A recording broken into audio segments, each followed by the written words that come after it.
Welcome back to the channel, USD Coins, where coins come to life and stories from the past reveal treasures you never imagined. Today, we're diving deep into the fascinating tale of one of the most mysterious and valuable coins in American history, the 1944 Liberty 1-cent wheat penny, a coin that has stunned collectors, historians, and numismatists alike. While its face value may say just 1 cent, this extraordinary coin has been valued at an astounding $9.5 million. That's not a typo. 1 penny, nearly $10 million.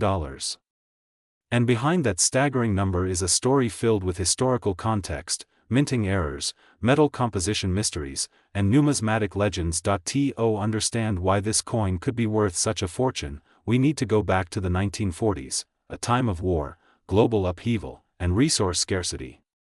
The world was deep in the throes of World War II. The United States had entered the war after the attack on Pearl Harbor in 1941. Resources were being rationed, production was being redirected for the war effort, and the U.S. Mint had to make quick, sometimes chaotic changes to meet new demands while conserving critical materials for the military. One of the major impacts of the war effort on U.S. coinage came in 1943. That year, the Mint produced pennies not from the traditional copper alloy but from zinc-coated steel. This was a temporary measure to save copper for ammunition casings and other wartime needs. The 1943 steel penny is widely known among collectors today, partly because it looks very different from typical pennies. Its silver color and magnetic properties make it stand out immediately.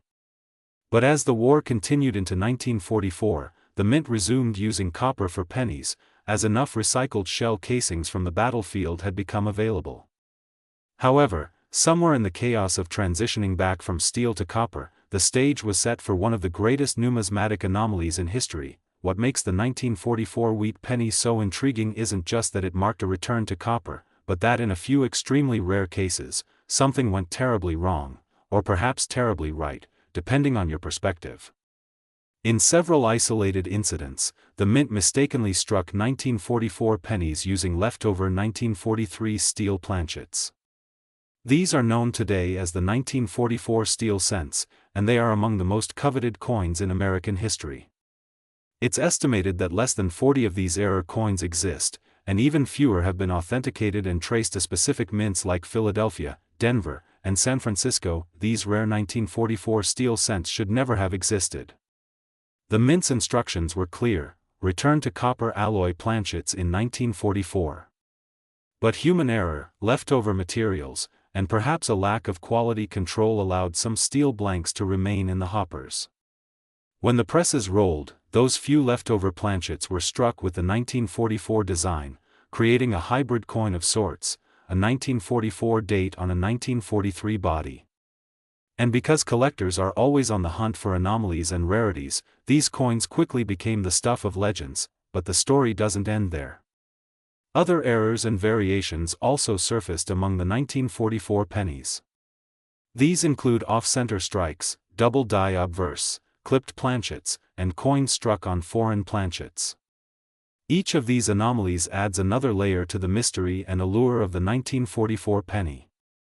One especially intriguing case involved a 1944 wheat penny struck on a silver planchet intended for a dime. The coin was smaller and lighter than a typical penny, but it bore all the correct penny designs, just in a way that screamed mint error. It's details like these that drive collectors wild and can cause the value of a penny to skyrocket. And then there's the curious matter of mint marks. In 1944, the U.S. Mint operated facilities in Philadelphia, no mint mark; Denver, marked with a D; and San Francisco, marked with an S.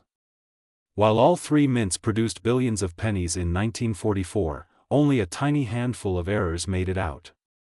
Among the rarest and most valuable 1944 error coins are those with steel planchets that can be traced to the Denver or San Francisco mints.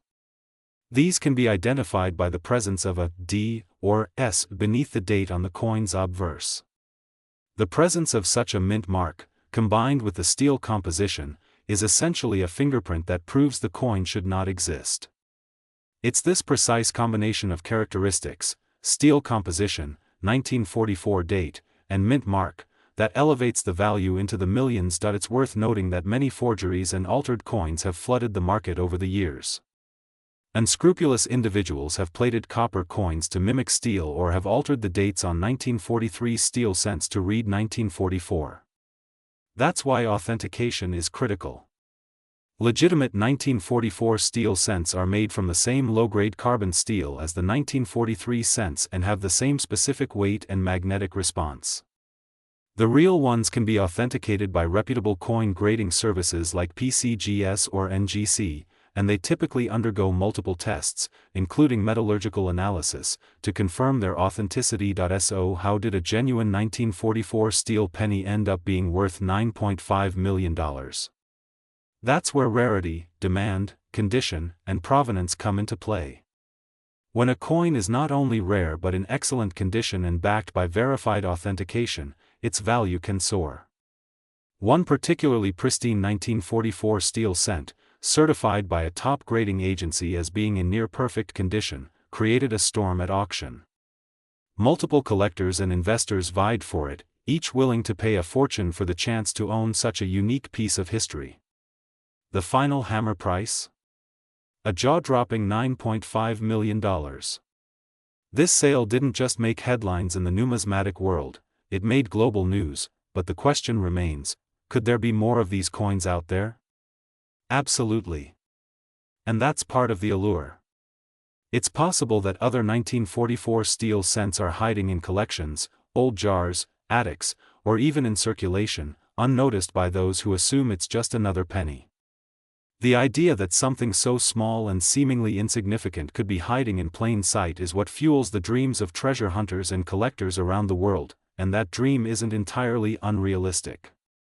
Throughout history, several valuable coins have been found by ordinary people, kids playing with pocket change, retirees going through old coin collections, and even people using coin-counting machines at supermarkets. So yes, the next great discovery could be made by someone just like you. It's also worth talking about the psychological and emotional value of such a coin. This isn't just about metal or misprints, it's about owning a piece of living history. The 1944 penny connects us to a critical moment in time, to the sacrifices of a nation at war, to the industrial effort that shaped a generation, and to the remarkable possibility of human error leading to something magical. It's as much a historical artifact as it is a currency. Collectors often describe an emotional rush when they come across a rare piece. The thrill of the hunt, the joy of discovery, the sense of connection to the past, it's hard to describe unless you felt it. And that's exactly what the 1944 Liberty Wheat penny delivers. It combines the mystery of the unknown with the certainty of real value. Every scratch on its surface, every mark, every glint of its composition tells a story. Let's also take a moment to consider the role of the U.S. Mint during wartime and how operational pressure may have led to such mistakes. The Mint was under intense pressure to produce millions of coins daily to support the American economy. Amid high demand, resource shortages, and rapid changes in policy, errors became more likely. The steel blanks used in 1943 should have been fully removed from production before 1944, but the logistics of clearing and replacing machinery at multiple facilities were complex. With thousands of tons of metal blanks being shipped in and out of facilities, it's easy to see how a few planchets slipped through the cracks. What adds even more intrigue is that these coins didn't get caught in quality control. They made it past inspection, into bags, out to banks, and into people's pockets. They circulated alongside billions of other pennies, completely unnoticed at the time. Some were likely spent, lost, or melted down. Others might still be out there. The numismatic community has long debated how many 1944 steel cents might still exist. While only a few dozen have been confirmed, experts suspect more were minted, possibly as many as several hundred. If even a fraction of those survive, it means undiscovered million-dollar coins are still floating around. That fact alone is enough to keep coin enthusiasts constantly checking their change. Another layer to the value of the 1944 penny is its influence on popular culture. The myth of the million-dollar penny has appeared in newspapers, television shows, documentaries, and websites. It's one of those rare collectibles that has broken through the boundary of the numismatic world into general public consciousness. People who have no interest in coins still know that a rare penny could be worth a fortune. This cultural relevance has helped drive up demand and value, especially when verified coins appear at auction. There's also something deeply poetic about the idea of a simple penny, something many of us ignore or even throw away, being so valuable. It challenges our perception of worth and teaches us to look closer, to think deeper, and to appreciate the stories behind the everyday objects in our lives. Today we're diving deep into one of the most intriguing, mysterious, and potentially life-changing coins in American numismatic history. It's small, it's copper, and at face value, it's worth just 1 cent. But due to a series of rare minting mistakes, possible variations, and historical oddities, this particular coin, the 1958 Liberty Wheat penny, is rumored to be worth up to $7.5 million. That's right. A single cent that you might overlook in your pocket change could actually be one of the rarest and most valuable coins in the world. Stick with us, because we're about to unfold a fascinating story that includes historical background, details about U.S. mint operations, specifics of coin design, and above all, the errors that make this coin so incredibly desirable to collectors. Whether you're a seasoned coin enthusiast or someone just now hearing about rare pennies that could change your life, this episode is packed with everything you need to know about why this little copper coin is causing such a big stir. Let's start by setting the scene. The year was 1958.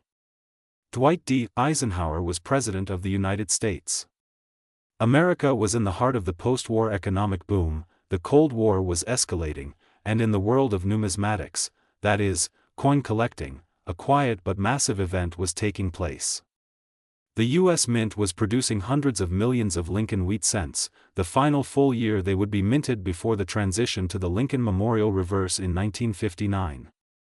Most people at the time had no reason to think anything unusual was going on.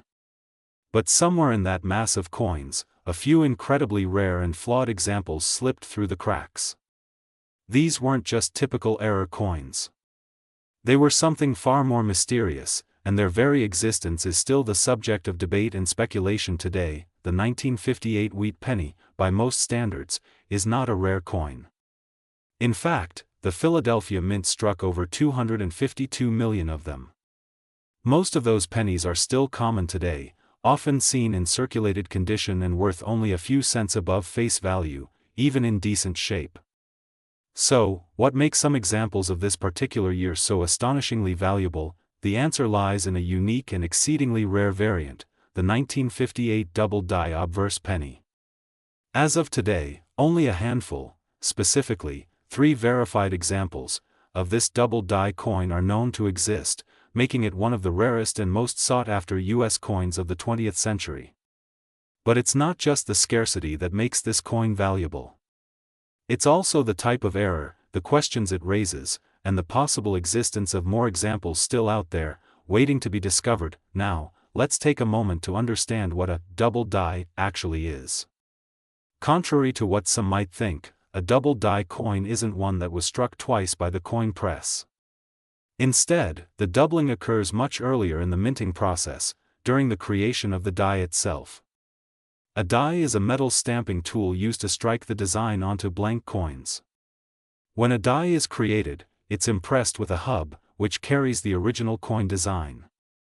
If this hubbing process is not perfectly aligned and is repeated incorrectly, the result is a die that carries a doubled image. Any coin struck from this flawed die will exhibit those same doubled features. On the 1958 double-die penny, the doubling is especially prominent on the obverse, or front, of the coin, hence the term double-die obverse. The clearest signs of the doubling can be seen in the inscriptions. The word Liberty shows clear separation between letters, almost as if there's a shadow or echo effect. The motto, "In God We Trust," is also visibly doubled, as are the date numerals, the 1, 9, 5, and 8. This is not a case of light machine doubling, which can occur from mechanical shifts during striking and usually adds little or no value. This is a true double die, caused by a misalignment during die creation, and it's dramatic, unmistakable, and incredibly rare, what makes the 1958 double die even more fascinating is that it only occurred at the Philadelphia Mint. There are no known Denver Mint examples with this specific doubling. Even more curiously, only one working die seems to have exhibited this doubling, and yet only 3 coins have been found. Normally, a single die can produce hundreds of thousands of coins before it wears out and is retired. So why do we only know of 3? Were others melted down? Were they intercepted before leaving the mint? Or are more still out there, undiscovered, possibly in old penny jars or forgotten coin collections? And that brings us to the million-dollar, or in this case, multi-million-dollar, question: why is this coin valued so highly? Several factors come into play. First and foremost is rarity. With only 3 known examples, the 1958 double die penny is among the rarest of all U.S. error coins. Then there's the type of error. A double die, especially one with dramatic and easily visible doubling, is one of the most prized types of mint errors among collectors. Combine rarity with desirability, and you get sky-high values. One of the known examples of the 1958 double die penny sold at auction for over $1 million. Another example, reportedly in near-perfect condition and graded by a professional service at the highest level, is believed to be insured for up to $7.5 million. That's where the headline comes from, and that's why this humble-looking coin is stirring up so much interest, but there's another layer of mystery here that makes the story even more intriguing. Some experts have questioned whether the 1958 double die is actually a legitimate U.S. mint error. Could it be a counterfeit? Could it have been created intentionally by someone inside the mint, using illicit methods? So far, there's no hard evidence of wrongdoing. The coins have been examined by top numismatic experts and certified as genuine. But the extremely low number of known specimens, combined with the lack of documentation about the die's existence, fuels ongoing speculation and debate. In that way, the 1958 double die penny is a little like a treasure map with missing pieces. We know the treasure is real. We just don't know the whole story of how it came to be. Let's take a moment to talk about the mint mark, or lack thereof. Unlike Denver or San Francisco mint coins, the 1958 penny was struck in Philadelphia, which, at the time, did not use a mint mark. That can be important to understand when evaluating coins from this period. Some fake 1958 double die coins have shown up over the years with a D mint mark added, in an attempt to pass them off as rare variants. But any authentic 1958 double die penny will not have a mint mark. That's one clue collectors use when evaluating potential finds. We also need to explore some of the lesser-known errors and oddities that occasionally pop up in 1958 wheat pennies. While none of these reach the stratospheric value of the true double die, they can still be worth significantly more than face value. For example, there are examples of 1958 pennies with off-center strikes, clipped planchets, die cracks, and repunched mint marks from the Denver Mint on regular coins. While these are all relatively minor errors compared to the double die, they can still fetch prices ranging from a few dollars to a few $100s depending on condition and severity. Then there's the possibility of other undocumented double dies. Every once in a while, collectors report finding a coin that appears to have some doubling, but doesn't match the well-known 1958 double die. Could there be more minor double dies from this year that simply haven't been cataloged yet? Or are these just cases of machine doubling or die deterioration? That's part of the fun and the challenge of coin collecting. Every new discovery has the potential to rewrite what we think we know, and here's where the story gets personal. Anyone watching this video could, in theory, be the person to find the next known example of the 1958 double die penny. Think about that. There are millions, perhaps billions, of pennies still circulating from the 1950s. Many of them are sitting in old coin jars, forgotten drawers, estate sale boxes, or rolls from the bank. Most people will look at a 1958 wheat penny and think it's nothing special. But maybe, just maybe, one of those coins is the 4th known double die example, or perhaps even a completely different unknown error with similar characteristics. And if that happens, if someone finds one, it could change their life. Of course, with great value comes great risk. Because the 1958 double die is so valuable and so famous, it has also attracted counterfeiters.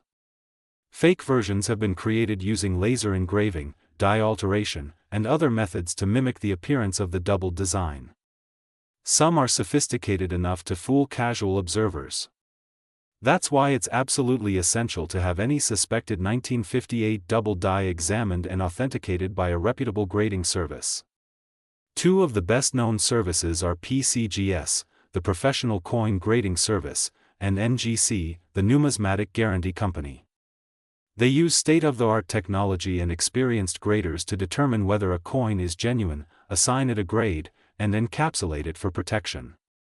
If you think you found one of these ultra-rare coins, your first step should be to get it into professional hands for evaluation.